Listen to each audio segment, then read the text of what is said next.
Hello, guys. Today we're continuing reading our preface to The Great Gatsby, where we left yesterday.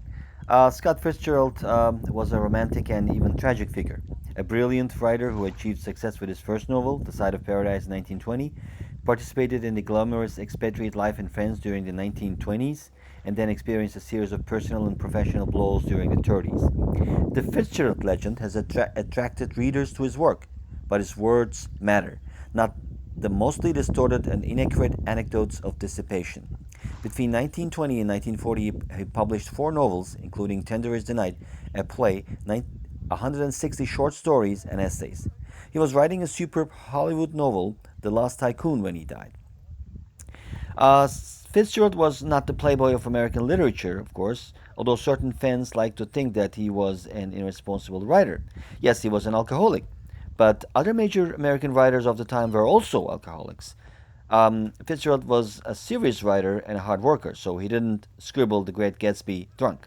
The novel had a 3 year process of evolution, and Fitzgerald tested his material in short stories that preceded The Great Gatsby.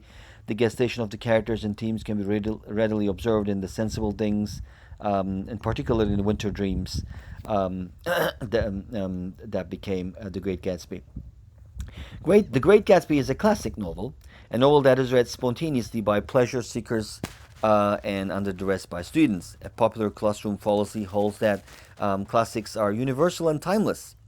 Literature has staying power, but it is subject to metamorphosis. Every reader's response to a work of fiction is determined by his or her presuppositional bias, beliefs, experience, and knowledge.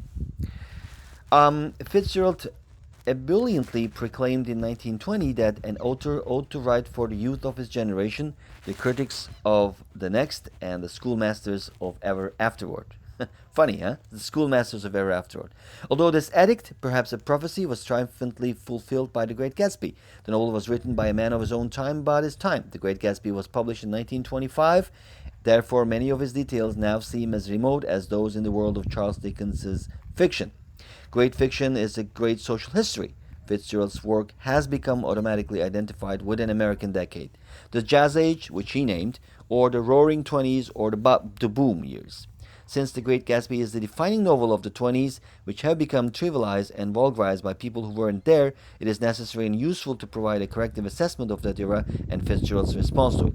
The 20s were not a 10-year bunch during which everybody got rich and danced to Charleston and speakeasies while drinking bootleg Coke. Certainly, the reaction to America's participation in World War I triggered disillusionment, moral re-evaluation, social experiment, and hedonism. Although Fitzgerald joined the parties and chronicled them, he wrote in judgment, "The 20s were primarily an era of possibilities and aspiration, a dominant Fitzgerald theme. In Echoes of the Jazz Age, he wrote, it was an age of miracles, it was an age of art, it was an age of success, it was an age of satire. It was also an age of achievement, especially in American literature. Ernest Hemingway, William Faulkner, Thomas Wallace, Ezra Pound, T.S. Eliot, to name just a few." The novel is appropriately set in the get quick rich decade that brought about the organization of crime as a concomitant of prohibition. Gatsby's criminal activities are kept mysterious, and but it is evident that he has been a bootlegger. The 20s were a time of stock market speculation and peculation, though penny and stuff compared to the 80s and Gatsby involved in stolen securities. An essential aspect of the Americanness and the historicity of The Great Gatsby is that it is about money. The land of opportunity promised the chance for financial success. Gatsby, who makes his fortune in ways never envisioned by Benjamin Franklin, does not understand how money works in society. He innocently expects that he can buy anything, especially Daisy. She is for sale, but he doesn't have the right currency. It has become convenient to refer to The Great Gatsby as the great American novel. If this phrase means anything, it means that the novel is the great work of fiction with defining American thematic qualities, and that James J. Gatsby is the great American character. Gatsby is the American self-made, self-invented man. He believes in the American dream of success. He fulfills it. He confuses it with Daisy. He is betrayed by it. The appellation great as applied to Gatsby reverberates with irony.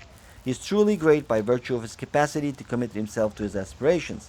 Yet at the same time, the adjective indicates the tawdry and exaggerated aspects of his life. Hurry, hurry, hurry. Step right up and see the Great Gatsby. Great fiction creates memorable characters, and the essentially incredible J. Gatsby is made convincing by means of narrative point of view and narrative structure. Gatsby is the hero, but Nick Carraway is the central figure. Most of Gatsby's speech is retold by Nick, who is the voice of the novel and the voice of the novelist. The structural plan depends on Nick, the partially involved narrator who documents all the events and relates them in order he learned them. Complexity for the sake of complexity is bad writing. The structure of Great Gatsby is functional. The reader is required to reconstruct the actual chronology events, much of which is revealed in flashbacks, thereby becoming a collaborator in the narrative. Um, so, guys, there are integral chronological problems in The Great Gatsby. Um, um, but I'm not going to read this. This is not very appropriate for you now. So, what I can tell you is that um, the time theme encompasses the related themes of mutability and loss. Fitzgerald wrote in 1924, while he was working on Gatsby, that's the whole burden of this novel, the loss of those illusions that give such color to the world so that you don't care whether things are true or false as long as they partake of the magical glory. Gatsby does not accept the process of time. His most memorable statement is, "Can't repeat the past," he cried ridiculously.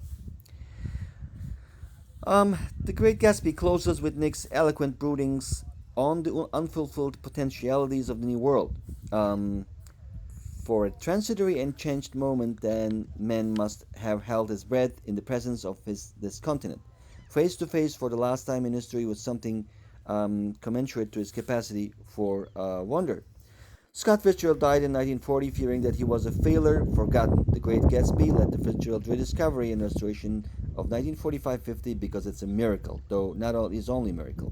Literally, miracles are work of writers who come closer than other writers to expressing what is in their minds through innate genius augmented by control, technique, and craft. So, guys, the preface has ended, and we're going to start reading chapter 1 of this book, The Great Gatsby by Scott Fitzgerald, hopefully tomorrow. So I'm going to try to upload daily videos reading this book into the videos. So keep watching, and don't forget to like the videos and subscribe to my channel. Thanks.